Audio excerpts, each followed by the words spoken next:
हरे कृष्ण. हरे कृष्ण प्रभूजी. दंडवत प्रणाम. दंडवत प्रणाम. तर आज आपला तुकामणी या सदरातील जी प्रवचन मालिका आहे त्यातला 207वा भाग प्रस्तुत होतोय. तर सर्व उपस्थितांचं मी स्वागत करतो आणि सर्व उपस्थितांच्याकडून आशीर्वादाची याचना करतो. हरे कृष्ण. माझे शिक्षा गुरु, माझे दीक्षा गुरु सर्वांच्या चरणी प्रार्थना करते की मला थोडी कृपा द्यावी, जेणेकरून मी तुकाराम महाराजांच्या सारख्या जगद्गुरूंच्या अभंगावरती 4 शब्द सांगू शकेन. जिथं माझी पात्रता नाही तर तुम्हा लोकांच्या आशीर्वादाने मी 4 शब्द सांगू शकेन. हरे कृष्ण. नमो विष्णुपदाय कृष्ण प्रेष्ठाय भूतले श्रीमते राधानाथ स्वामी नमः.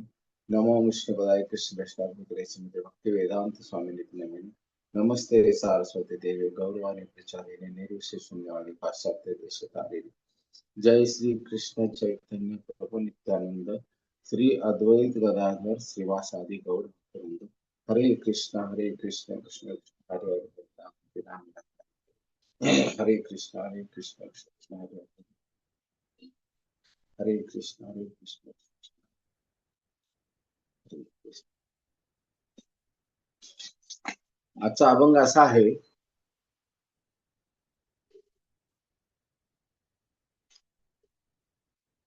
वैद्य वाचविती जीवा तरी कोण घ्याते देवा. वैद्य वाचविती जीवा तरी कोण ध्याते देवा. काय जाणे कैसी परी प्रारब्ध ते ठेवी उरी. काय जाणो कैसी ती परी प्रारब्ध ते ठेवी उरी.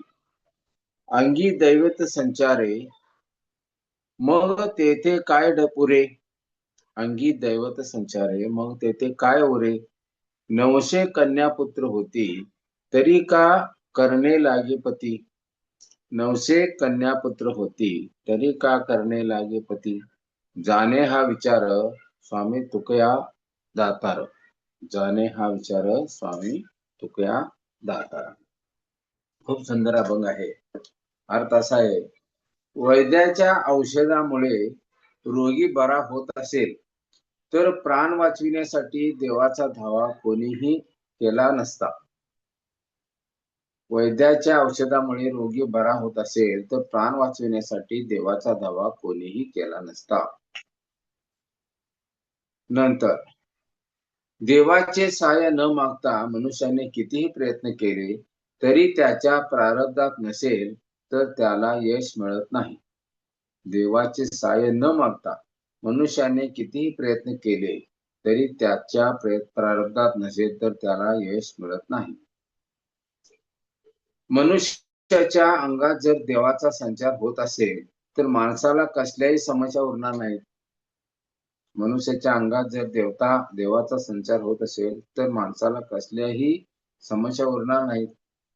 देवाला केवळ नवस करून मुले मुली होत असतील तर पतीचे जीवनात काय स्थान आहे. देवाला केवळ नवस करून मुले मुली होत असतील तर पतीचे जीवनात काय स्थान राहील. तुकाराम महाराज म्हणतात, तुकयाचा स्वामी पांडुरंग उदार असून तो सर्व विचार जाणतो. म्हणजे पांडुरंग हे इतके उदार आहेत, सर्व जीवावरती प्रेम करतात आणि त्यांच्या इच्छा काय करायच्या त्यांच्या इच्छा असतील त्या पुऱ्या करतात.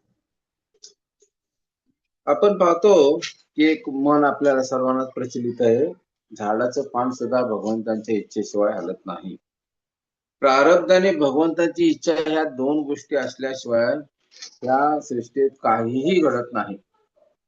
आता पाहतो आपण, एखादं पेशंट आपल्या दवाखान्यात ऍडमिट झालेलं असते, त्याच्यावर उपचार चालू असतात आणि डॉक्टर सर्व परीने त्याच्यावर उपचार करीत असतात, काळजी घेत असतात आणि सर्व त्यांचे उपचार घेऊन पण ज्यावेळी यश येत नाही त्यावेळी डॉक्टर काय प्रार्थना करतात, नातेवाईकांना काय सांगतात, तर माझ्या देशनं मी पूर्ण प्रयत्न केले, आता सर्व भगवंतांच्या हातात.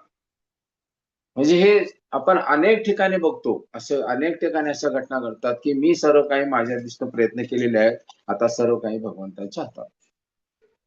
आपण अनेक वेळा विचार करतो की सृष्टी निर्मिती भगवंतच करतात, तिचं पालन पण भगवंतच करतात आणि तिचा नाश पण भगवंतच करतात.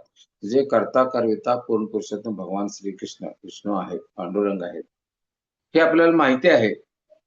परंतु तरी सुद्धा आपण आपला विश्वास कोमल असतो भगवंतांच्या वरचा. हेच आपल्या बुद्धीला कधी कधी पटत नाही, पण नावेलाजास तो करायचा आपला जो अहंकार असतो त्याचा प्रभाव जास्त असल्यामुळे ते आपण ऐकू शकत नाही.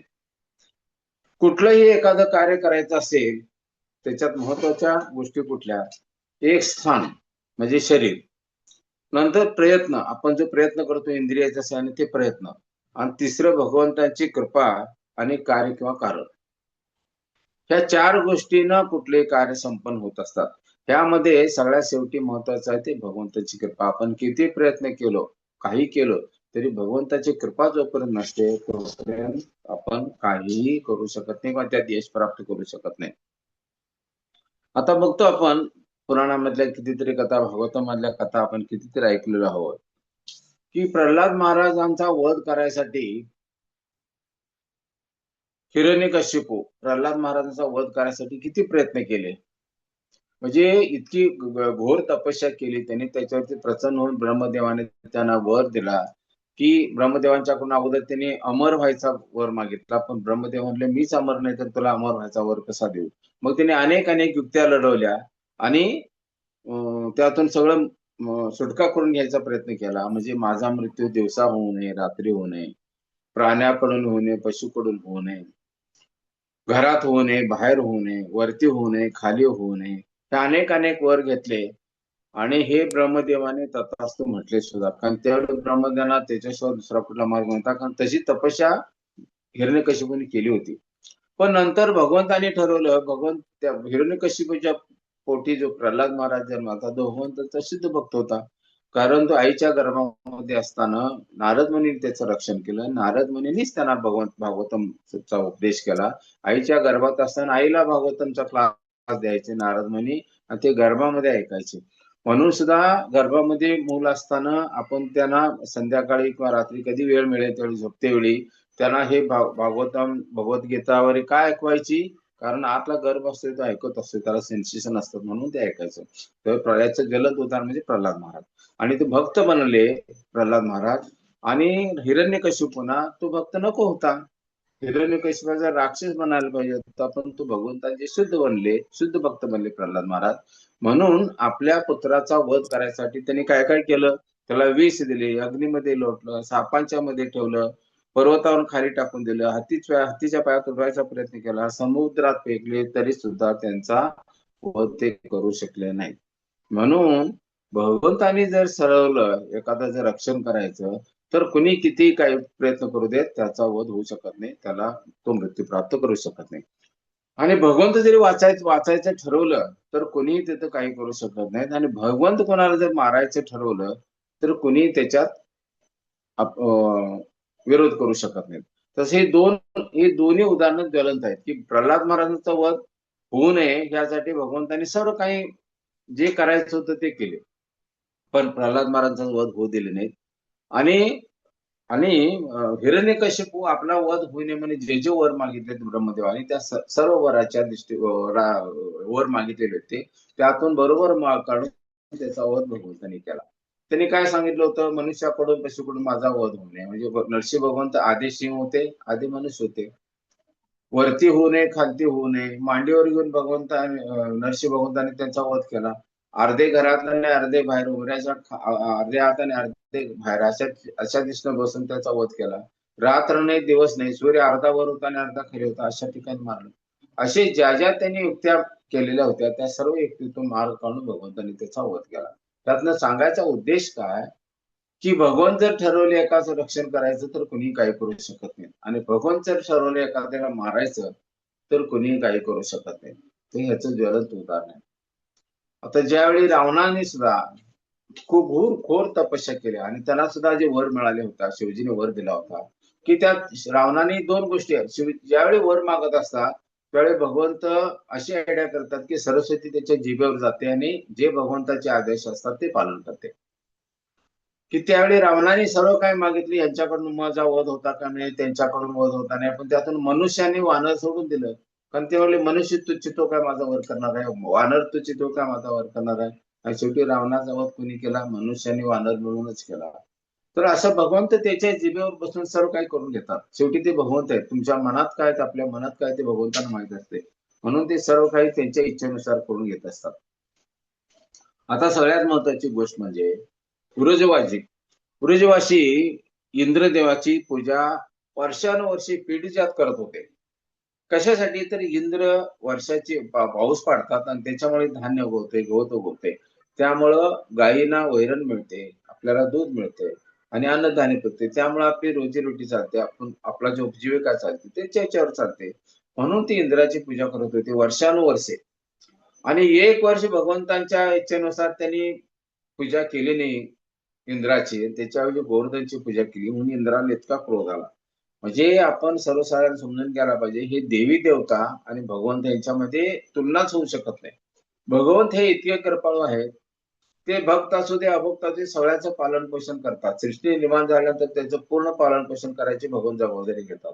ते कधी असं भगवंत म्हणतात काय की तुम्ही माझा नाम जप करत नाही, माझी भक्ती करत नाही, तुम्हाला तुमच्या गावावरती मी का पाऊस पडू, तुम्हाला पाण्याची सोय का करू, तुम्हाला अन्नधान्य का देऊ, तुम्हाला का हवा मी देऊ, असं कधी भगवंत विचार करतात? सर्व जीवांचे ते सुहृद आहेत, पालक आहेत आणि त्या दिशेनं त्यांनी परिपूर्ण क्षमतेने पालन करतात. हे भगवंत झाले. आणि सर्व देवी देवता आपण ज्यावेळी त्यांची भक्ती करतो त्यावेळीच भगवंत देवी देवता प्रसन्न होतात. आम्ही जो मागतो तो वर देतात. पण वर न देता किंवा भक्ती न करता किंवा त्यांची सेवा न करता कुठली देवदेवता प्रसन्न होते, तर हा फरक आहे भगवंताच्या मधला आणि देवी देवता मधला. तर ह्या इंद्राची एक एक वर्ष त्यांनी सेवा केली नाही व्रजवासिनी म्हणून इंद्राने असं ठरवून विचार केला की हे जे वृंदावन आहे, व्रज आहे, त्याचा पूर्ण नायनाट करायचा, पूर्ण नष्ट करायचा. असं केलं आणि त्यांनी जो त्यावेळी काय काय प्रकार केला आपण भागवतामध्ये ऐकलो. कशी वर्षा केली, काय काय केलं आणि कसा नाश करायचा प्रयत्न केला. पण भगवंताने गोवर्धन उचलून त्या सर्वांचं रक्षण केलं. म्हणजे इंद्राने किंवा कोणी जरी प्रयत्न केले त्यांचा नाश करायचा म्हणून, तरी भगवंत इतके कृपाळू आहेत की आपल्या भक्ताची ती सर्व दिशेनं काळजी घेतात, संरक्षण करतात. आणि भगवंत काय म्हणतात? प्रत्येक भक्त जो माझा प्रिय आहे तो माझ्या हृदयात त्याचं स्थान आहे. अशा दिशेनं भगवंत कधी पण आचरण करत असतात भक्तांच्या, इतकं प्रेम करतात भक्ताच्या वरती. आणि देवी देवता स्वार्थी आहेत. ज्यावेळी त्या राक्षस आणि देवतामध्ये युद्ध चालू होतं त्यावेळी राक्षसांचा काय केलं वध होईना. मग ते परत भगवंतांच्याकडे गेले, विष्णूंच्याकडे, आणि त्यांनी सांगितले की असं असं देवी देवता हे राक्षस इतके प्रभावशाली झालेत की आम्हाला त्यांचा वध करता येत नाही. शेवटी भगवंतांनी सांगितले तुम्ही दधीची ऋषींच्याकडे जावा आणि त्यांच्या शरीरातला त्यांचा जो कणा आहे पाठीचा त्याच्याद्वारे एक वस्त्र बनवलं, त्याला मी जी कृपा देईन त्याचं वज्र तयार करा तुम्ही आणि त्याच्या सहाय्याने तुमचं मरेल. मग असं झाल्यानंतर त्यांनी दधीची मुनीच्याकडे गेले आणि तिची मागणी केली. त्यावेळी दधीची मुनीने त्यांना सांगितलं, विचारलं की कुठल्या व्यक्तीला आपला देह प्रिय नाहीये आणि तुम्ही मागताय तर कसं? मग त्यालाच उपदेश करतात की तुम्ही आम्हाला सहाय्य करून तुमचं काय ते साधुत्व आहे त्याचं पालन करा, हे करा, त्यांना उपदेश द्यायला लागले. पण हे दधीची मुनींना माहित होतं आणि दधीची मुनी म्हणायला लागले विष्णूंनी जर हे सांगितलंय तर मी काही करू शकतो त्यांच्यासाठी. म्हणून त्यांनी आपला देह त्याग केला आणि त्यांचं जे हाडाचा सापळा होता त्याचं वज्र बनवून मग नंतर वृत्रासुराचा वध झाला. म्हणजे हे देवी देवता स्वतःच्या फायद्यासाठी काहीही करू शकतात आणि त्यांची जर आपण भक्ती केलो नाही, व्रत वाफल्य केलो नाही तर ते प्रसन्न पण होत नाहीत. पण भक्ती करावी लागते, त्यांची पूजा अर्चा करावी लागते, त्यांची सेवा करावी लागते, मग ते प्रसन्न होतात. पण भगवंत कशाची अपेक्षा न ठेवता आपलं पालन पोषण करतात. आता ह्यातले कितीतरी असे लोक आहेत, भगवंत म्हणजे कोण माहित नाही, देवी देवता म्हणजे कोण नाही, फक्त इंद्रिय वृत्तीमध्ये रमणारे कितीतरी लोक आहेत ह्या पृथ्वीवरती, त्यांचं पालन पोषण भगवंत करतच आहेत ना. त्यासाठी कुठलीही गोष्ट करत असताना आपण भगवंतांच्या वरती श्रद्धा ठेवून भगवंत किती कृपाळू आहेत आणि त्यांचीच भक्ती करून त्यांच्या धामाला प्राप्त होण्यासाठी आपण प्रयत्न केला पाहिजे. आता सगळ्यात महत्त्वाचं तुकाराम महाराज मनाच्या मनात काय म्हणतात? पहिला गोष्ट काय होतं, वैद्याच्या औषधामुळे रोगी बरा असेल तर मग प्राण वाचविण्यासाठी देवाचा धावा का करायचा? म्हणजे भगवंतच आपलं पालन कसं करणार आहे. भगवंतांनी जे ठरवून ठेवलेलं आहे ते ज्यावेळी जन्म होतो त्यावेळी लिहिलेलं असतं आम्ही किती श्वास जगणार तेवढे श्वास आपण जगणारच आणि तेवढं जगवण्यासाठी भगवंत प्रयत्न करणारच. हे प्रत्येक आपल्या इथे लिहिलेलं असते, ते भगवंताच्या कृपेनं भगवंताच्या इच्छेनेच लिहिलेलं असते. आणि देवाचं सहाय्य न मागता मनुष्याने किती प्रयत्न केले तरी त्याच्या प्रारब्धात जर नसेल तर त्याला यश मिळणारच नाही. त्याच्या प्रारब्धात असेल तरच त्याला यश मिळणार, अन्यथा नाही. आता अशीच एक गोष्ट मगाशी इंद्राची सांगितली तशी गजेंद्रची.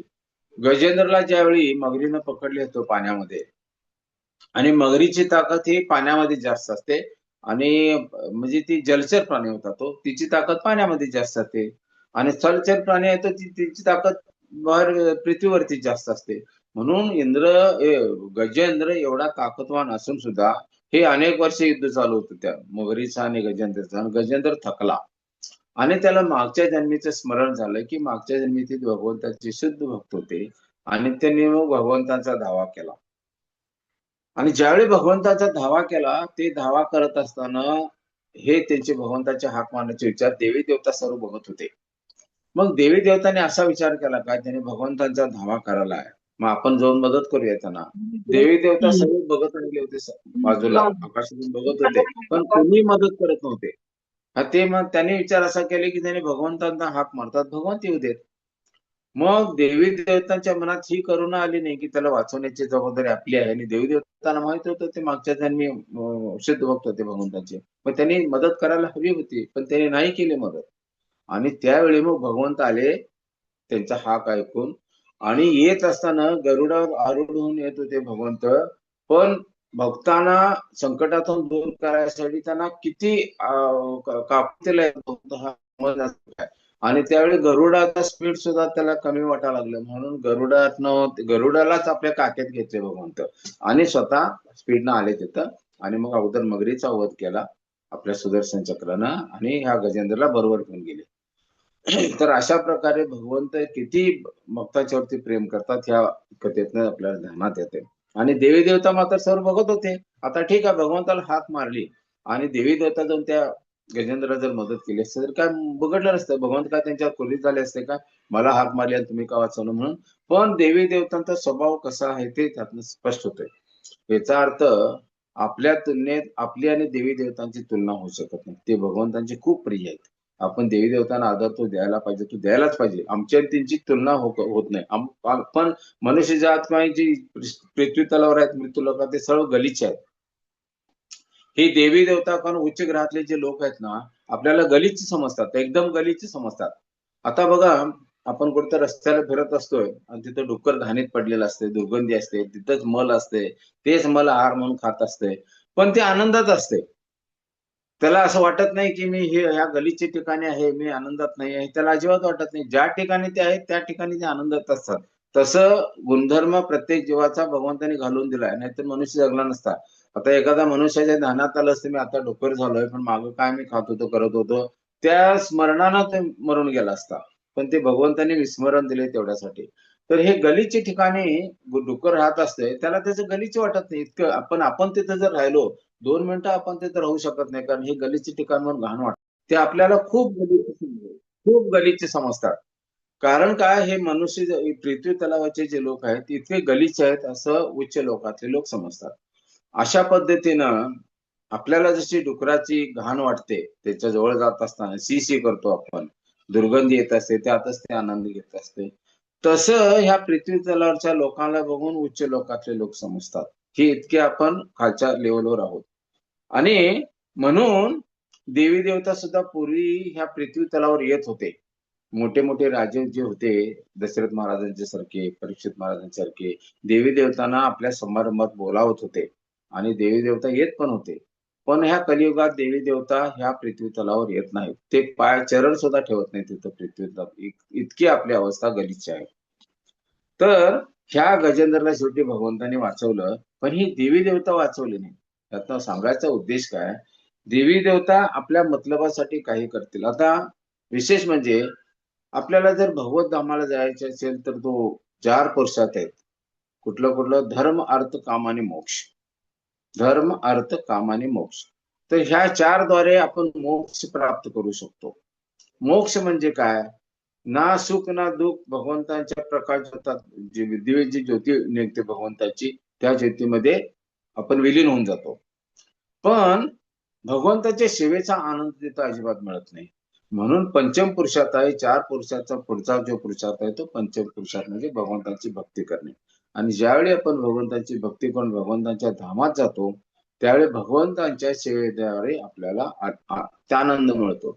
असा आनंद या सृष्टीमध्ये कुठंही नाही. अशा पद्धतीने आनंद आपल्याला घ्यायसाठी भगवंताच्या धामात गेलो तर आपण शाश्वत आनंद प्राप्त करू शकतो.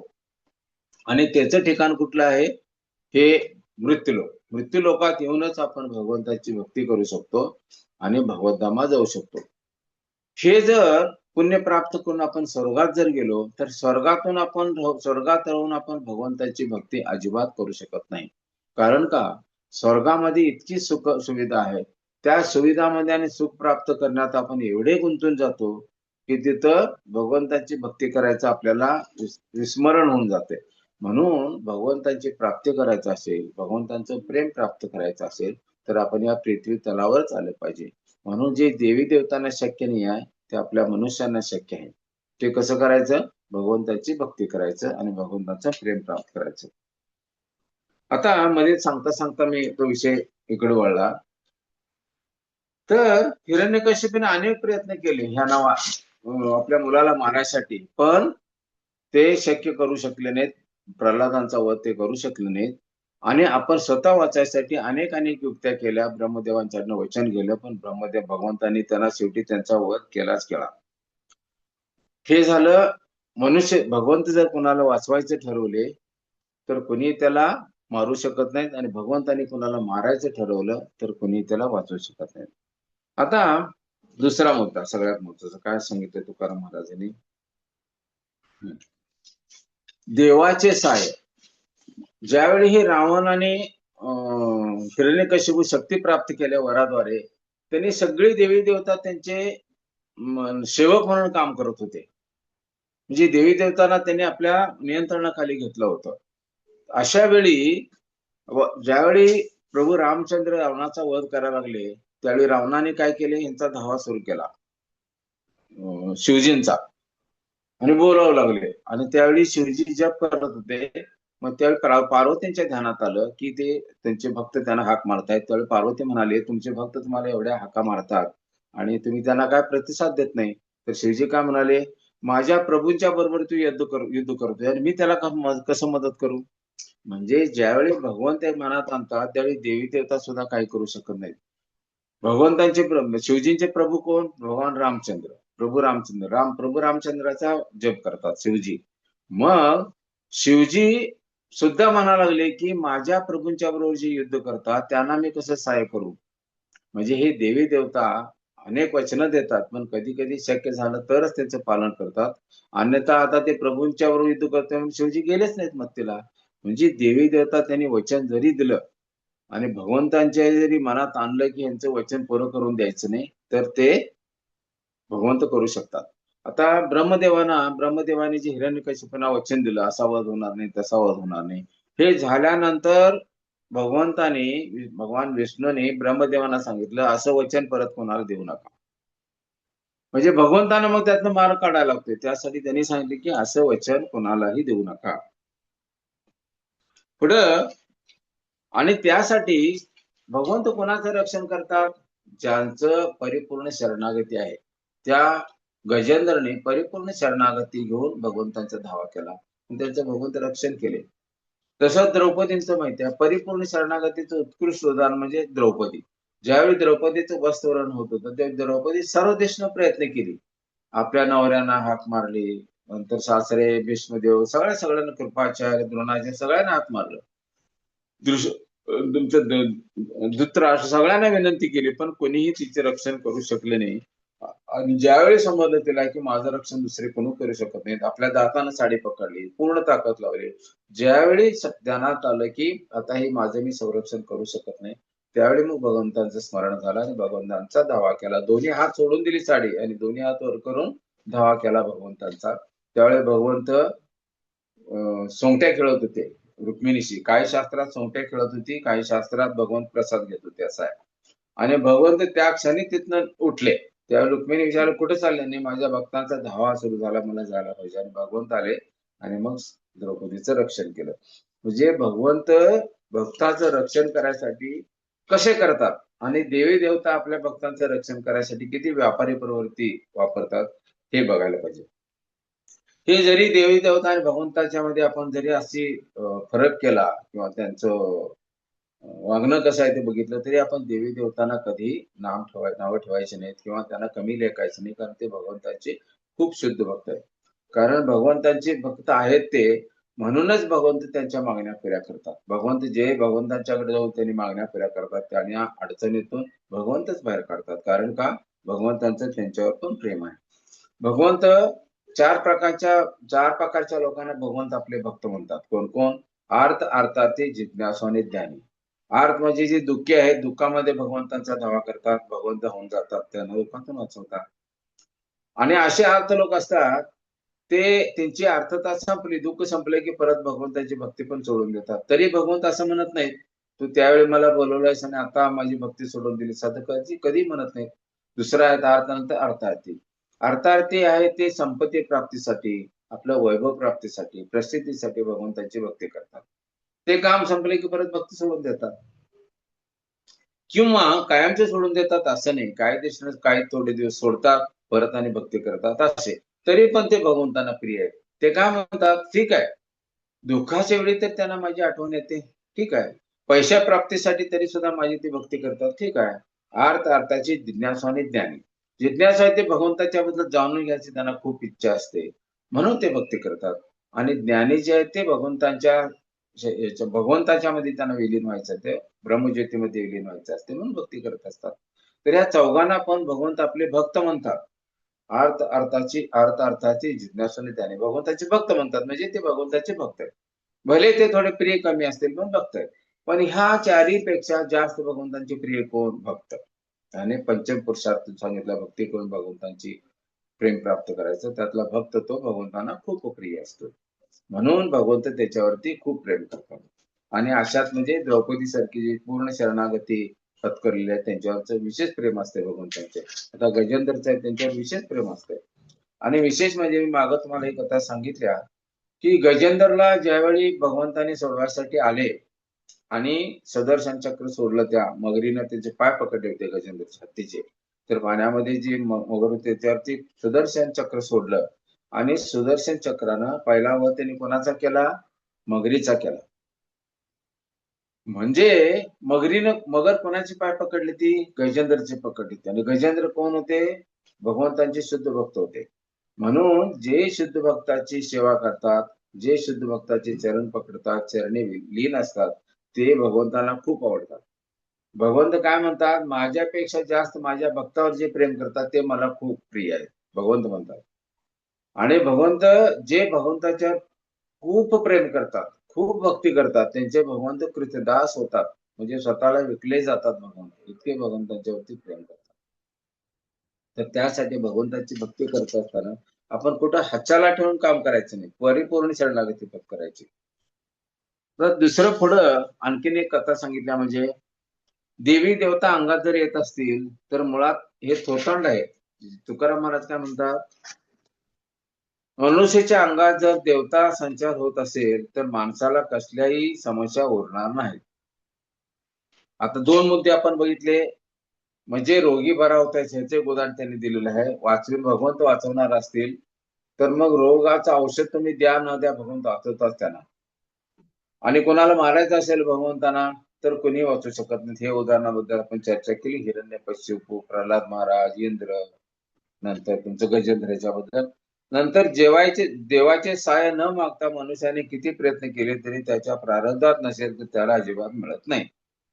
हे म्हणजे समुद्र मंथन ज्यावेळी सुरू होतं त्यावेळी हे समुद्र मंथन अमृत प्राप्तीसाठी सुरू होतं, देवी आणि देवता आणि राक्षसामध्ये.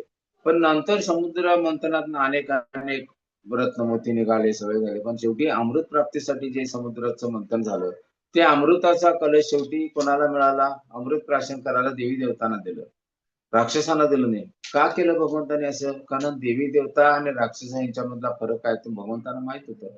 म्हणून त्यांनी इतके प्रयत्न राक्षसांनी केले तरी अमृत कोणाला मिळाला? देवी देवतांनाच मिळालं अमृत. म्हणजे भगवंत कोणाला काय द्यायचं असेल ते देतातच, त्यांच्या इच्छेच्या पुढे कोणाचं काही चालणार नाही. आता तिसरा मुद्दा, मनुष्याच्या अंगात जर देवता संचार होत असेल तर मग माणसाला कसल्याही समस्या उरणार नाही. आता काही ठिकाणी तोतान बघता तुम्ही, कोणाच्या अंगात अमुक आला, हे देवता आले, मग सुभाला, हिवाला, तेव्हाला म्हणतात, आणि मग ते अनेक अनेक तुम्ही समोर बसून प्रश्न विचारला जाते, मग ते उत्तरं देतात. ह्याच्यावरती आपला विश्वास आहे की नाही तो समाजातला एक वेगळा भाग आहे. आपण त्याच्यावरती प्रतिक्रिया देऊ शकत नाही. पण शास्त्रानुसार हे असं होऊ शकत नाही. असं कधी तुम्ही ऐकलंय का? कोणाच्या अंगात पांडुरंग आले आणि त्यांना वरदान दिलं, ते काय त्यांना प्रश्न विचारते उत्तर दिली. कोणाच्या अंगात विष्णू आले, श्रीकृष्ण आले, नरसिंहदेव आले आणि त्यांनी त्यांना वर दिले. असं कधी आपल्या ऐकण्यात आहे काय? असे एक उदाहरण तर माझ्या तर ऐकण्यात नाही आहे. म्हणून हे अंगात येणे बिणे जे काय प्रकार आहेत ना, हे याच्यावरती कितपत विश्वास ठेवायचा हे ज्याचं त्यांनी ठेवायचं आहे. आम्ही ते चुकीचं म्हणत नाही, बरोबर म्हणत नाही. आमच्या शास्त्रानुसार त्याला काही अर्थ नाही आहे.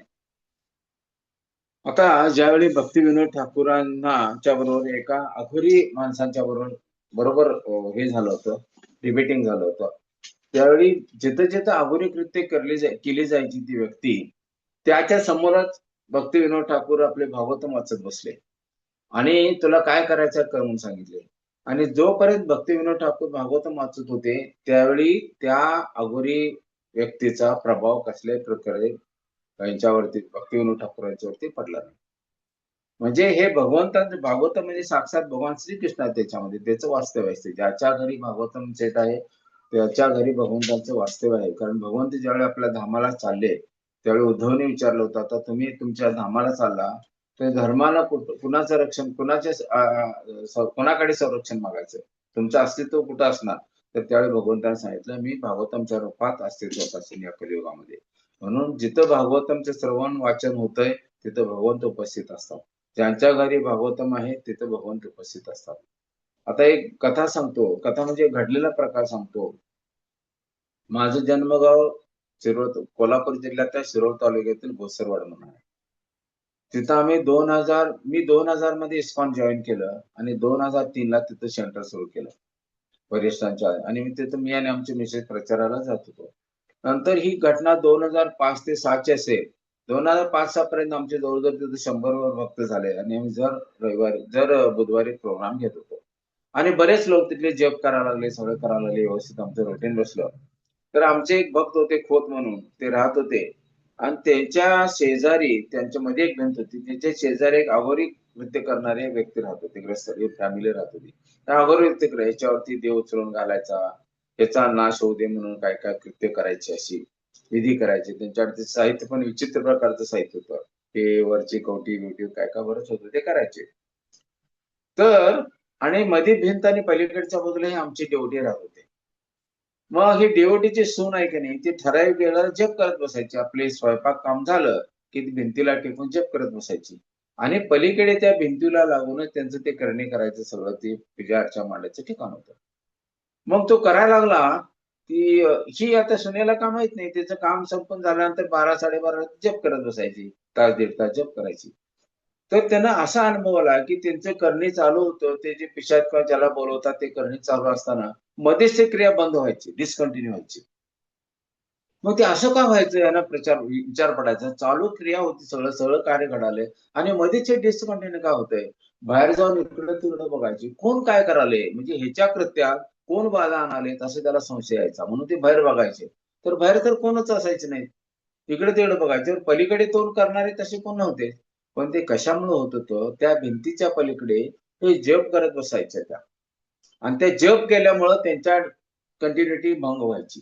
अशा पद्धतीनं हे जिथं जिथं अघोरी कृत्य होतात आणि तिथं जर आपण भगवंताचं स्मरण केलं, नामस्मरण करू, भागवतांचं श्रवण करायला लागलो, भगवद्गीता वाचायला लागलो, तर तिथं पिशाचाचं ह्या भूतबाधेचं पण काही चालू शकत नाही. काही ठिकाणी भूतबाधा होते, त्याच्या गळ्यात जर तुम्ही त्याच्याकडून जर नामस्मरण करून घेतलं नशी भगवंताचं, तर ते पिशाच सुद्धा काय करू शकत नाही. पण हे जे करत असताना हे ज्ञानी माणसांना, त्यातल्या पारंगत माणसांना विचारून करायचं आहे. मी सांगायला एक जनरल एक कथा म्हणून सांगायला उदाहरण म्हणून, ते असं होते म्हणून उद्या प्रयोग करावा असं नाही आहे. पण हे वस्तुस्थिती घडलेल्या घटना मी तुम्हाला सांगितल्या. म्हणजे भगवंत जे करत असतात, जे भगवंताच्या विरोधात करतात, त्यांना भगवंत करू देत नाहीत. भगवंत संरक्षण आपल्या भक्ताच करतात. यातून मला हे एक गोष्ट सांगायची आहे. आता त्यानंतरची चौथी गोष्ट तुकाराम महाराज म्हणतात, अपत्य प्राप्ती.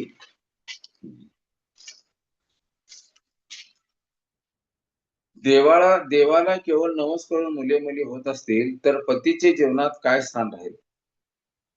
बरोबर आहे. आता अनेक आपण नवस करतो, काय काय करतो, एकेकांना मुलं होत नाहीत, नवस करतात.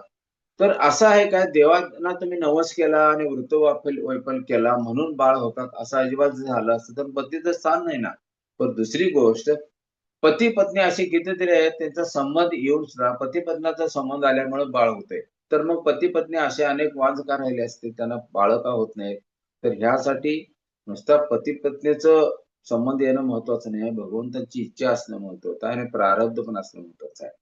मागच्या जन्मीचे जे प्रारब्ध असते ते भगवंतांच्या सँक्शन नंतर किंवा इच्छेनुसार त्या प्रारब्धाच्या क्रिया पुढे घडत असतात.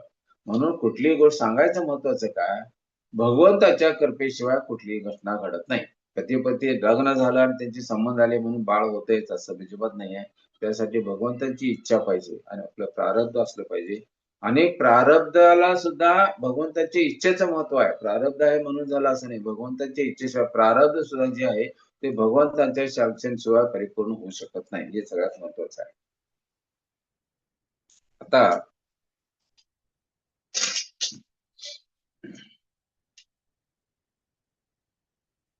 जे काय प्राप्ती होतंय ते आपल्या भगवंतांच्या इच्छेनं होत आहे आणि आपले प्रयत्न. तर मगाशी तुम्हाला मी सांगितले की क्रियाची पूर्ती कुठली जी असते ते शरीर, प्रयत्न, भगवंताची कृपा आणि कार्यकारण हे चार गोष्टीवर अवलंबून असते, तरच ते कार्य सफल होत असते. आता अमेरिकेत एक घडलेली सत्य घटना सांगतो तुम्हाला, की अमेरिकेत एक शुद्ध भक्त होते आणि ते भक्ती करत त्यांना एक लहान मुलगी होती आणि ती लहान मुलगी, घडलेली घटना आहे हे, आपले जाऊ देवाच्या गावामध्ये ही घटना आलेली होती बऱ्याच वर्षापूर्वी. तर ती मुलगी शाळेहून येत होती आणि समोरून मागून एक भरधाव गाडी आहे, नाही पुढून समोरून एक भरधाव गाडी आली. तर ती गाडी एवढ्या जवळ आणि एवढ्या वेगाने आली, त्या मुलीला काय करावं समजलं नाही आणि तिने फक्त डोळे झाकले, असे घट्ट मिटले आणि खाली बघत राहिली. डोळे घट्ट मिटून खाली तिचं डोकं असं खाली होतं राहिली ती. तेवढ्यात तिला काय झालं ते समजलं नाही. थोड्या वेळात ती साईडला एका झाडाच्या झुडपाजवळ त्या मुलगीला ठेवलेलं होतं. मग सगळे लोक आले गडबडनं, असं कसं काय झालं? त्या मुलगीला त्या गाडीनं जो धक्का मारला, ती मुलगी गेली कुठं? सगळ्यांना प्रश्न पडला. त्या गाडीनं तर त्या मुलगीला धक्का मारलेला होता. मग ती मुलगी गेली कुठं? मग ती मुलगी तर साईडला तिथं थांबली. मग सगळे झाले नाही, एवढाच विचार झाला तिथं, ठीक आहे त्या मुलगीचा वध झाला नाही, मग तो कारवाला गेला, सगळं झालं, तो विषय संपला. पण नंतर त्या मुलींना ज्यावेळी घरातल्यांनी विचारलं काय काय घटना घडली, त्यावेळी ती सांगितली की अशी अशी घटना घडली, पण त्यानंतर मला कुणीतरी उचलून साईडला त्या झुडपाच्या तिथे ठेवलं आणि ती व्यक्ती कशी होती त्याचं वर्णन केलं की अर्धा मनुष्य आणि अर्धा सिंह होता. आणि मग त्यांच्या ती दाखवली हातावर त्यांची नखं रुतलेली होती, त्या मुलीच्या हातावरती नखं उचलताना रुतलेली होती, ती दाखवली सुद्धा उरण तिचे. मग आता ह्या कथेत ह्याच्यावर विश्वास ठेवायचा की नाही, प्रत्यक्ष घडलेली घटना आहे. जाऊ देवाच्या गावामध्ये कथा आलेली पण होती. म्हणजे त्या बाळाचं रक्षण कुणी केलं? नरसिंहदेवाने केलं, आणि त्यांचे आई वडील शुद्ध भक्त होते, त्यांच्या घरात नरसिंहदेवाची भगवंताची भक्ती केली जात होती. ह्या घटनेनंतर अनेक घटना, एक मुस्लिम फॅमिली राहत होती आणि त्याच्या शेजारी भक्त राहत होते आणि त्या मुस्लिमच्या शेजारी राहत होते त्या भक्तांचा मुलगा एकदम एकदम म्हणजे लहान छोटा मुलगा होता, एकदम सिरियस होता. आणि किती जर प्रयत्न केले तर डॉक्टरांनी सांगितलं की आता आमचे, मगाशी मी सांगितलं तसं, आमचे प्रयत्न संपलेले आहेत. आता तुम्ही भगवंताची प्रार्थना करा, भगवंतच तुम्हाला यातनं वाचवतील, हे त्यांनी सांगितलं. मग ते भगवंताची प्रार्थना करू लागले आणि त्यांच्या घरात राधा राणीचं, सॉरी, बलराम, श्री कृष्ण बलरामचा फोटो होता आणि त्याची ते पूजा करायचे मनोभावे. मग ते मुस्लिम कधी कधी यांच्या घरात यायचे तर बघायचे ते ह्या देवी देवतांची पूजा करतात, देवतांची बलराम आणि कृष्णाची पूजा करतात, त्यांना माहित होतं. मग डॉक्टरने सांगितलं की 48 तास दिले ह्या मुलाला, 48 तास जास्तीत जास्त जगू शकेल, त्यानंतर हा जगू शकणार नाही.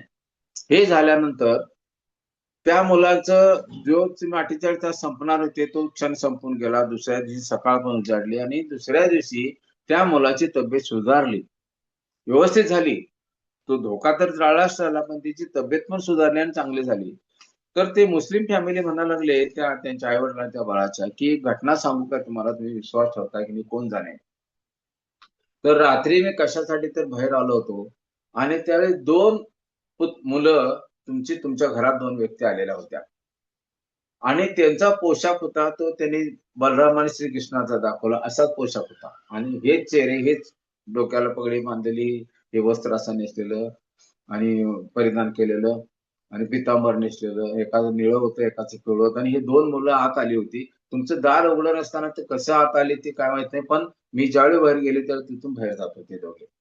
आता ह्या कथेवर हे पण एका महाराजांच्या लेक्चर मध्ये कथा सांगितलेली होती. म्हणजे आपल्याला ही दंतकथा वाटतील किंवा मनोघडवून कथा वाटतील, मनगढीत खरा, पण ह्या प्रत्यक्ष घडलेल्या कथा आहेत. ह्यातनं आपल्याला ह्याच्यावरनं काय होतं, आपल्याला भगवंताचा विश्वास वाढत जातो. आणि भगवंत जर एखाद्याला सहाय्य करायचं ठरवलं तर काही करतात आणि भगवंत इतके कृपाळू आहेत की या भक्ताच्या संरक्षणासाठी काही करू शकतात. ज्यावेळी इस्कॉनचा प्रचार करायसाठी अनेक अनेक भक्त बाहेरच्या देशात गेले पण त्यांना यश आलं नाही, मग ते परत आले. कारण तिथं भगवंताची भक्तीचं शिकवायचं असल्या इंद्रिय तृप्तीच्या लोकांमध्ये कठीण होतं. तरी पण प्रभुपादाने हार मानली नाही आणि प्रभुपाद गेले तिथं. प्रभुपाद तिथं गेल्यानंतर तिथली परिस्थिती अशी होती की तिथं कोणाला राहू देत नव्हते आणि प्रत्येकानं मंदिरात जायला परवानगी नव्हती, चर्चमध्ये जायचं. अशा अनेक हे जे गरीब लोक जे होते, ज्यांना रोजगार नाही, काही नाही, उत्पन्नाची साधनं नाही, ते असे रस्त्यावर पडायचे आणि कसले व्यसनाधीन झालेले होते. त्यामुळे उच्च वर्गाचा वर्ग होता तो त्याला क्षुद्र समजायचा, त्याला काय मान द्यायचा नाही, काय नाही. पण प्रभुपाद गेल्यानंतर 8 ते 10 दिवसामध्ये तिथं असा बदल केला की ते लोक तिथं चर्चमध्ये ज्या उद्देशानं उत्साहाने यायला पाहिजे तेवढे येत नव्हते. त्याचं कारण का, ह्यांचे नियम काय, चर्चमध्ये जायचं, दुसरीकडे जायचं नाही. त्यामुळे काही लोकांना ते पटत नव्हतं म्हणून जात नव्हते. पण हे विचार करून तिथल्या सरकारनं आणि तिथल्या सगळ्या संस्था होत्या, धार्मिक संस्था ख्रिश्चनच्या, त्यांनी असा फतवा काढला की तुम्हाला चर्चमध्ये आला म्हणून बाहेर जाऊ नये असं आम्ही बंधन घालणार नाही. तुम्ही बाहेर पण जाऊ शकता, इथं पण जाऊ शकता, काही प्रॉब्लेम नाही. पण चर्चचे नियम पालन करा. पण तुम्हाला बाहेर जायला बंदी नाही आणि दुसऱ्या मार्गाची तुम्ही भक्ती करत असाल त्याला आमचा विरोध नाही, तुम्ही जाऊ शकता असं सांगितलं. हा नियम बदलला. नंतर त्यावेळी बाहेरच्या देशातला मनुष्य आल्यानंतर त्याला ठराविक पिरियड नंतर, एक म्हणा 2 महिने 6 महिने काय तर असतील ते मला एवढं इतकं डिटेल आठवत नाही, तेवढ्या दिवसानं ती व्यक्ती त्या देशातून बाहेर गेलीच पाहिजे असं बंधन होतं. पण तो पण त्यांनी नियम बदलला आणि प्रभुपादांना त्याच्यामुळं पुढे बरेच दिवस तिथं राहता आलं. ही दुसरी घटना. आणि तिसरी घटना म्हणजे ही जे असे व्यसनाधीन पोरं होती आणि हिप्पी, त्यांच्याकडे सरकार दुर्लक्ष करत होतं आणि तिथला जो समाज होता, धनाढ्य समाज, तो ह्यांना वंचित क्षुद्र समजत होता. त्यामुळं त्यांचं संरक्षण करायसाठी त्यांच्या बाजूनं सरकार पण प्रयत्न करत नव्हतं आणि समाज पण करत नव्हता. त्याला जवळ कोणी केलं, प्रभुपादांनी केलं. ह्या हिप्पीना सगळ्यांना जेवण द्यायचं, त्यांना जेवण बनवून द्यायचं, कार्यक्रमाला त्यांना आवडीचं बनवून द्यायचं, त्यांना प्रचार करायचा. हे असे ग्रहस्थ त्यांना आतापर्यंत कुणी भेटले नव्हते अमेरिकेत, ते प्रभुपाद भेटले आणि मग ही इस्कॉनची संस्था झाली. म्हणजे भगवंत जर करायचं ठरवलं, त्याच्या अगोदर अनेक संन्यासींनी प्रयत्न केला होता, पण इस्कॉनला तिथं कृष्ण भक्तीला तिथे एवढंच काय प्रभाव झालेला नव्हता. पण प्रभुपाद हे भगवंताचे पार्षद आहेत, ते तिथं गेल्यानंतर अशा घटना घडल्या की त्याच्यामुळे तिथं इस्कॉनला महत्व आलं आणि सगळे जे हिप्पी होते त्यांना भगवंतांनी प्रभुपादांनी काय केलं, हॅपी बनवून टाकलं. अशा सांगायचा उद्देश काय, तर भगवंत मनात आणले हे एखादी घटना करायची तर ते काहीही करते, काहीही करते, त्यांना काही अवघड नाही आहे. आणि सगळ्यात महत्वाचं म्हणजे भगवंतांनी जर हे करायचं नाही ठरवलं तर कोणी काही करू शकत नाही. हे भगवंताच्या इच्छेवरती अवलंबून असते. अशा पद्धतीने पहिला मुद्दा झाला. वैद्याच्या औषधामुळे रोगी बरा होत असेल तर प्राण वाचविण्यासाठी देवाचा दावा का करायला पाहिजे? भगवंताच्या इच्छेशिवाय काहीही होत नाही. देवाचे सहाय्य न मागता मनुष्याने किती प्रयत्न केले तरी त्यांच्या प्रारब्धात नसेल तर ते होऊ शकत नाही. हिरण्यकशिपूच्या प्रारब्धात प्रल्हाद महाराजांचा वध करायचा लिहिलेलाच नव्हता, त्यामुळे झालाच नाही त्याचा आणि भगवंत त्याचं रक्षण करणार होते. मनुष्याच्या अंगात देवी देवता येतात हे थोपतांड आहे शास्त्रानुसार. कुणाला त्याच्यावर विश्वास असेल तर त्याला आमचा विरोध नाही आहे. देवाला केवळ नवस करून मुले मुली होत असतील तर मग पतीचं काय स्थान? म्हणून भगवान पतीची पण गरज पाहिजे, भगवंताची इच्छा पाहिजे, तरच ते होते. आता धृतराष्ट्रानं एक मुलगा व्हायसाठी इतकं पुण्य व्हावं लागतं. ते तुम्ही मगाशी बघितलं, पुण्य असेल प्रारब्ध असेल तरच, कारण भगवंताची इच्छा असेल तरच आपल्याला मुलं होतात. तर 100 पुत्र झाले कुणाला, धृतराष्ट्राला. मग त्यासाठी त्यांचं प्रारब्ध असायला पाहिजे आणि भगवंताची पण इच्छा होती म्हणून 100 पुत्र झाले. आणि वडिलाच्या समोर या 100 पुत्राचा मृत्यू झाला, म्हणजे असं काय पाप केलं असेल त्यांनी, त्यामुळे त्यांच्या समोर मुलाचा मृत्यू बघायला लागला त्यांना. तर ते ज्यावेळी भगवान श्रीकृष्णाला युद्ध संपल्यानंतर प्रश्न विचारला त्यावेळी भगवंतांनी सांगितलं की 50 जन्माच्या पूर्वी तुम्ही एका पक्ष्यांचं घरटं बांधलं, नाश केला होता. त्यात 100 त्यांची पिल्लं होती, ती जळून गेली होती. त्याचं पाप तुम्हाला 50 जन्मानंतर भोगायला लागलं. म्हणजे असं समजून चालणार नाही, मी आज केलेलं पाप उद्या ते येणारच नाही. किती जन्माने येईल हे आपल्याला माहित नसते, कोणाला माहित नसते, फक्त भगवंताला माहित असते. म्हणून ह्या गोष्टी अगदी ध्यानपूर्वक धरायला पाहिजे की देवाला नवस करून मुली होत असतील तर पतीच्या जीवनात काय स्थान राहील, आणि आमच्या प्रारब्धात नसेल आणि भगवंताची इच्छा असेल, भगवंताची इच्छा नसेल तर काही होऊ शकत नाही. आणि शेवटी तुकाराम महाराज म्हणतात, तुकयाचा स्वामी पांडुरंग म्हणजे सर्व करता करविता भगवंत आहेत. त्याची कृपा असेल तर आपण सर्व काही प्राप्त करू शकतो, पण त्याच्या कृपेशिवाय आपण आपल्या प्रयत्नानं काय मिळवू म्हणू तर ते प्रारब्धात नसेल तर मिळणार नाही, भगवंताची इच्छा असेल नसेल तर मिळणार नाही. आता कुठलेही भक्तिमय कार्य करतो, भगवंताचं आपण नामस्मरण करतो. आता तुम्ही प्रत्येक शनिवारी इथं तुका म्हणायच्या सदरात येताय, सगळं प्रवचन ऐकताय, लेक्चर ऐकताय. काय वाटतंय, तुम्ही प्रयत्न करताय म्हणून होतंय, आपण प्रयत्न करतोय म्हणून हे मिळते? अजिबात नाही आहे. पूर्वजन्मीचे प्रारब्ध आहे. आपण लोक जे जे आता ऐकायला लागणार, पूर्वजन्मी अनेक यज्ञ केलेत, भगवंताच्या नामस्मरणाचं नामस्मरणाचे यज्ञ केलाय, अनेक भक्तिमय कार्य केले, म्हणून भगवंताच्या भक्तिमय ही लीला ऐकायचा प्रसंग येतो, तो आपल्याला प्राप्त झालेला आहे. ते भगवंताचं महात्म्य ऐकायचं जे आपल्याला भाग्य मिळालंय, हे पूर्वजन्माचं प्रारब्ध आणि भगवंताची इच्छा म्हणून होते. नाहीतर कोणी हे भगवद्गीता भागवतम हे कोण ऐकणार नाही, तुकाराम महाराजांचं कोण ऐकणार नाही. आता तुम्ही बाहेर बघता इतके इतके व्यक्ती एकांचे प्राणी आहेत, मनुष्य आहेत, त्या भक्ती म्हणजे काय त्यांना माहिती नाही. कोण भगवंत, कोण देवी देवता कोणाला काय माहित नाही. कोण संत, कोण साधू संत, कोण उपदेश केले, काय केले, उपदेशदार कोणाला काही देणे घेणं नसते, फक्त इंद्रिय तृप्तीमध्ये. म्हणून आपण ह्या लेक्चरला येतो, ऐकतो, भक्ती करतो, नामस्मरण करतो, हे सुद्धा आपलं पूर्वजन्मीचं खूप प्रारब्ध आहे आणि भगवंताची इच्छा आहे. ज्यावेळी अशा सत्संगाला यावंस मनात विचार येतो, ती भगवंताची कृपा असते म्हणून विचार येतो. आणि आपण ज्यावेळी एक पाऊल पुढे टाकतो भक्तीमध्ये, त्यावेळी भगवंत 100 पाऊल पुढे येतात. सर्व दृष्टीने आपल्याला प्रयत्न करतात.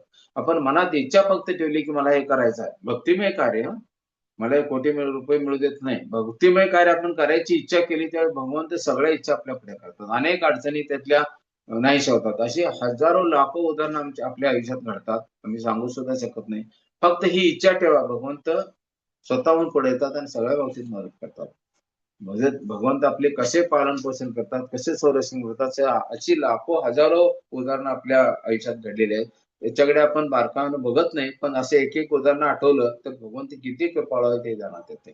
म्हणून आपला महत्वाचा आपला उद्देश काय आहे, भगवंताची प्रेममय भक्ती करायची आणि भगवत धामात जायचा प्रयत्न करायचा. हरे कृष्ण. ऐकत आहात ना? हो प्रभूजी, आणि प्रवचन इतकं सुंदर होतं. आणि जेव्हा 5 लास्टला मिनिट तुम्ही शेवटी 5 जे मिनिट सांगितलं राहिली. तुम्ही, हो, शेवटी जे तुम्ही 5 मिनिट. सांगितलं की आपण जे ही तुकाराम गाथा ऐकतोय, ही पण भगवंतांची इच्छा आहे, त्यामुळे आपण ऐकू शकतोय. हो, तरच ऐकू आनंद शकतो, झाला.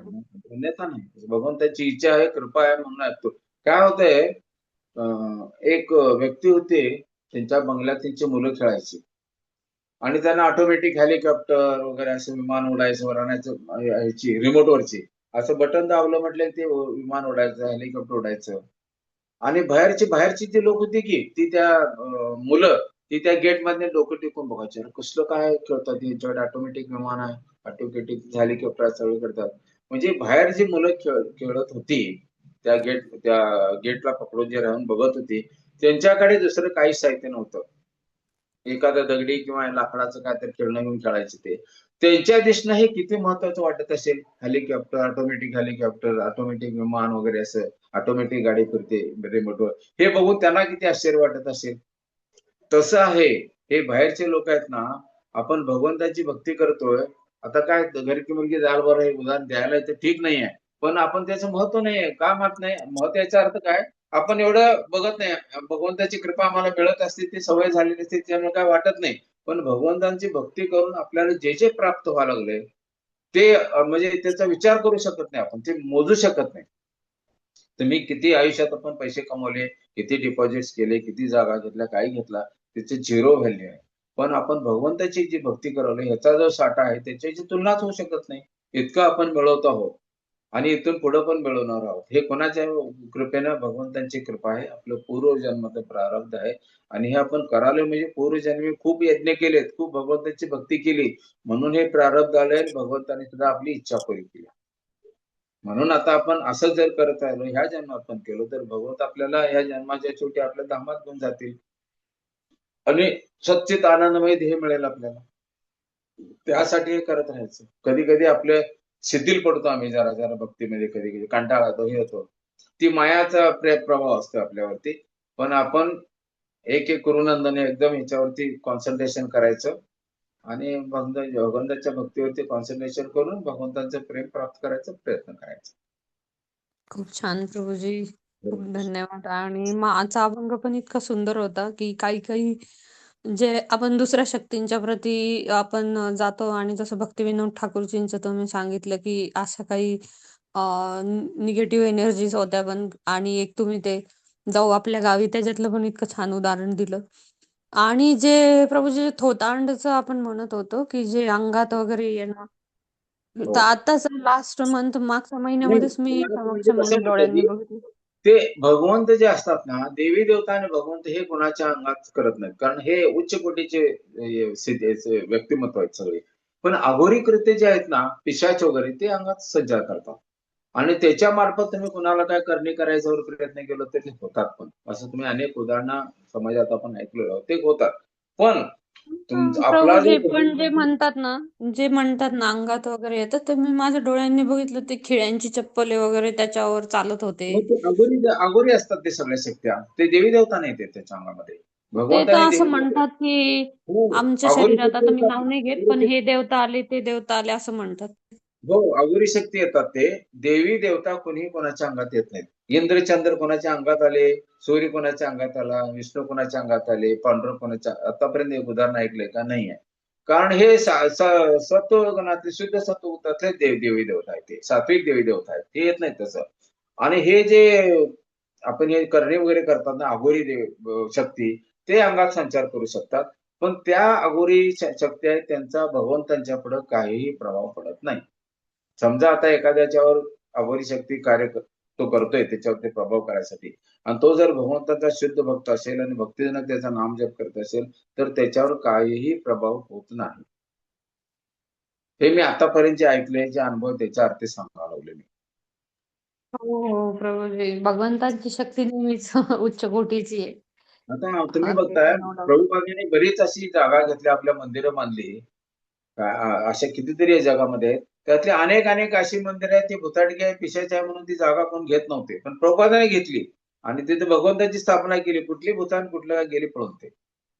भगवंताचं जिथं वास्तव्य आहे तिथं अशा अघोरी शक्तींना स्थान नाहीये. हो प्रभूजी, पण गावाकडे कसं होतं प्रभूजी, काही काही असं विवाह संस्कार वगैरे, काही त्याच्यानंतर जे काही त्यांचे पूजा वगैरे असतात, आणि त्या पूजांमध्ये अशा लोकांना खास करून आमंत्रण दिलं जातं की जे म्हणतात तर अंगात येणं म्हणून. माताजी सामाजिक रूढी आहेत त्या. काही रूढी अशा आहेत सामाजिक, ते जर तुम्ही नाही पाळलात तर समाज तुम्हाला बाजूला टेकल्यासारखं करतोय. म्हणून त्यांच्या हो. समाधानासाठी काही गोष्टी कराव्या लागतात. पण अघोरी काय करायचं नाही. काही वाटेल ते होऊ दे. आपण असं करत असताना आता कुणी सांगतात की हम्म. ह्या देवीचं करा, त्या देवतेचं करा. जे आता मी मगाशी सात्विक देवी देवता आहेत त्यांचं करायला काय हरकत नाही. पण हे अघोरी कृत्य काही करायचं नाही. हे तुमचं बकऱ्याचं हे करा, ते करा. आणून ते काही जण असं मुंडके आणून त्याची पूजा करतात, गोंधळ घालतात, काय घालतात. ते साफ हम्म, चुकीचं हम्म. आहे. एखाद्या प्रसूतीची हत्या करून, शबरी काय झाली सांगा? शबरीच्या ह्याच्यात प्राण्याला मारायचं होतं ना तिच्या लग्नामध्ये, म्हणून ती पळून गेली शबरी. गेली ना, कथा मागे सांगितली ते तुम्हाला मी. परत हवं तर पुढे सांगेन. तर अशा हो, वेळी हो. आपण भगवंतांना शरण जाऊन भगवंताचे जे आदेश आहेत, उपदेश आहेत, ते आचार्यांच्याकडनं, शुद्ध भक्तांच्याकडे आहे, त्याचं पालन करायचं. अघोरी शक्ती भगवंताच्या पुढे, अघोरी शक्तीचं काहीही चालत नाही. हो आणि प्रभूजी. अघोरी शक्ती कुणाला पकडते? असे जे गंदे लोक आहेत ना, त्यांच्यावरच अघोरी शक्ती पालन करते. जे शुद्ध सात्विकता ज्याच्यामध्ये नाही आहे, तामसिक वृत्ती आहे, त्यांनाच अघोरी शक्ती पण पकडते. सात्विक सात्विक लोकांच्या अघोरी शक्तीचं काही चालत नाही. हे तुम्ही भक्तिविनोद ठाकूरांच्या उदाहरणातून बघितले. मी आमच्या गावचं उदाहरण सांगितलं त्याकडे बघतोय. मग आता तो जो क्रिया करत होता त्या माणसानं त्याच्या क्रियेत हे आमचं भक्त अडचण आणवले म्हणून ते काही केला असेल की तो पण प्रयत्न, पण आपल्यावर शुद्ध बघतो ते दररोज 16 माळा जप करणार होते, भागवतम वाचणारे होते, भागवतमचं वास्तव्य होतं, तर त्याच्यावर काय करणार आहे अघोरी शक्ती? काही करू शकत नाही. हो प्रभूजी, ठीक नक्कीच ठीक आहे. भागवतांचा श्रेष्ठ आहे. कोणास काही प्रश्न आहे का अजून? कोणाला विचारायचा असेल तर विचारू शकता तुम्ही. दंडवत प्रणाम प्रभूजी. दंडवत हा, प्रणाम. प्रभूजींचं गाव जे घोसरवाडा आहे शिरोळ तालुक्यातलं, मी पण शिरोळ तालुक्यातलीच दानोळीची आहे. माहेर अरे माझं वा, दानोळी. सासर आमच्या कवठेसर आहे. हा, त्यांची दानोळीच आहे तो. कोण आहेत? शिंदे म्हणून आमच्या समोर एक राहतात, हा त्यांची हा एक भाऊ दानोळीमध्ये दिलेली होती. हो हो हो, ते आता आहेत मराठा समाज आहे. हो, हो, मी विजया माने. आणि मी 3 वर्षापासून आता ह्या भगवद्गीतेच्या अभ्यासामध्ये आहे. म्हणजे माताजी वैशाली माताजी, वामन लीला माताजी त्यांच्या ग्रुपमध्ये आहे, हो. भक्ती खूप वृक्षमध्ये. खूप सुंदर. आणि मी खूप ऐकते. हा, आणि आता पूर्ण भगवद्गीता पूर्ण त्यांची झालेली आहे. आता नवीन परत सुरुवात केलेली आहे. नवीन लोकांना हो. मी जॉईन करण्याचा प्रयत्न करत आहे त्याच्यामध्ये, नवीन हो. भगवद्गीता वाचन. आमच्या घरी श्रीमद आणि भागवतम आपलं पण शनिवारचं पण मी ऐकते, प्रत्येक शनिवारी ऐकते. हे तुका म्हणे आवडतं मला. हा, मग तुमच्या तुम्ही घरी घोष तुकाराम महाराजांची गाथा आहे का? हा तुमच्या घरी तुकाराम महाराजांची गाथा आणि श्रीमद भागवतम ग्रंथ आहे का? हा, श्रीमद भागवतम आहे आणि भगवद्गीताचं पण आहे. श्रीमद भागवतमचं कथासार आहे, इस्कॉन मधलंच मी खरेदी केलेलं आहे. आणि हो. तुकाराम गाथा काही नाहीये, पण अभंगांचा अभ्यास म्हणजे थोडासा वाचन वगैरे झालेलं आहे थोडस. असं आहे. ठीक आहे, काय म्हणजे हरकत थोडं नाही. थोडस तुमच्या असं घरी आहे, इतकं काही जास्त नाही, पण ऐकणं होतं. हा, आणि एक संकल्प बोला. करायचा आपण की दररोज दररोज एक भगवद्गीतेचा श्लोक, तुमच्याकडे घरी भगवद्गीता आहे, एक संकल्प करायचा, एक भगवद्गीतेचा श्लोक दररोज वाचायचा. आहे. त्याच्यामुळे काय होतं, भगवद्गीता ही हो. कुणी सांगितली? हं. कुणी सांगितली? हा, भगवान श्रीकृष्णाने कृष्णानं सांगितली. अर्जुनाला सांगितलं. अर्जुनाला सांगितले, सांगितलेलं. बरोबर. हो. म्हणजे भगवंताची वाणी येते. ज्यावेळी आपण भगवंताच्या वाणी हो. वाचत असतो त्यावेळी भगवंताच्या बरोबर आपल्या आदान प्रदान होत असते आणि भगवंत आपल्या जीवनावरती उपलब्ध असतात. म्हणून आपण संध्याकाळी झोपायच्या अगोदर विचार करायचा, आपण मला सांगा 2 वेळा जेवायचं विसरतो का, नाश्ता करायचं विसरतो का? तसं भगवद्गीतेचा एक श्लोक मी वाचल्याशिवाय आज जेवणार नाही असं संध्याकाळचं असं एक संकल्प करायचा.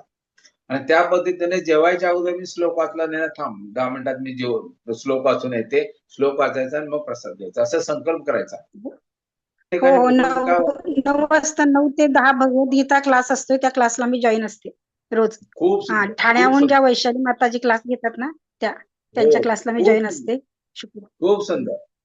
म्हणजे तुमचं हो हो. पूर्व प्रारब्ध फार मोठं आहे, तुमचं पूर्वजन्माचं प्रारब्ध आहे फार मोठं आहे, म्हणून हो तुम्हाला हे तुम्ही करता. तुमच्या हातून भगवंत घडवून हा, आणतो. माझ्या म्हणजे माझ्या आईची कृपा आहे. आई पण आध्यात्मिक याच्यामध्ये असते ना, तिचं पण वाचन हो. वगैरे खूप आहे. त्याच्या माहेरकडचं माझं हे शिदोरी आहे ही. आणि मी ओके. आता पन्हाळा तालुक्यामध्ये आहे राहायला नोकरीनिमित्त. मी सर्व्हिस बर. माझी आता 8 वर्ष रिटायर झालेले शिक्षिका होते. आणि पन्हाळा त्याच्यानंतर मी तालुक्यात कुठं? पन्हाळा तालुक्यात वारणा नगर जवळ, विनय कोरेंच्या याच्याजवळ, जाकली. हा, आमच्या तिथं जाकली नातेवाईक आहेत. हो. जाकली सत्यवती कॉलनी इथं खूप असते. खूप खूप आणि इथं मंदिरामध्ये पण, गणपती मंदिरामध्ये पण मी हरिपाठ घेते सगळ्यांचा. म्हणजे एक 5-6 जणी आम्ही एकत्र येतो किंवा 10 जणी असतो. हरिपाठ सुरू असतो खूप आणि त्याच्यानंतर 1-2 श्लोक वाचन करून मला जमेल त्या पद्धतीने मी त्याचं स्पष्टीकरण करते प्रभूजी. आणि ही सगळी आपली आणि भगवंतांची कृपा आणि मला खूप जे सुंदर, शिक्षा गुरु खूप चांगलं. मिळालेले आहेत त्यांची कृपा आहे, वामनलीला माताजींची. भगवंतांना कोण माझ्याकडून मी सगळ्यात जेवढा जास्त प्रयत्न भगवंतांना कोण सगळ्यात जास्त आवडतो? करते. जो त्यांचा प्रचार करतो तो. आणि तुम्ही भक्त प्रचार करताय. भक्त आवडतो त्यांना. हो, प्रचार खूप खूप करण्याचं बघतो. मला तुमचं हे आज बरोबर. ऐकून खूप आनंद वाटला. म्हणजे आपल्या इथे येणारे जे सदस्य आहेत ते पण प्रचार इतका छान करतात आणि दररोज एवढं भक्तिमय कार्य करतात. हे खूप सुंदर वाटलं मला, खूप छान वाटलं. ठीक आणि आहे. माताजींनी आमच्याकडून काही श्लोक पण पाठांतर करून घेतलेले आहेत भगवद्गीतेतले. आणि आपण खूप छान. घोसरवाडचे आहात म्हणून मी आज माईक ऑन करून बोलला. आपल्या भागातलेच आहात तुम्ही. आपण आता सध्या कुठे राहता? इस्कॉन मी मध्ये आता इथे मंदिर? MSC मंदिरच्या मागे राहतो पुण्यामध्ये. हा. अगोदर आम्ही कोल्हापुरात होतो. गोसावरला आम्ही सोडून 73ला गोसावरवर सोडलो मी. त्यानंतर हा कोल्हापूरमध्ये होतो 2012 पर्यंत आणि हम्म. 2012 नंतर इथं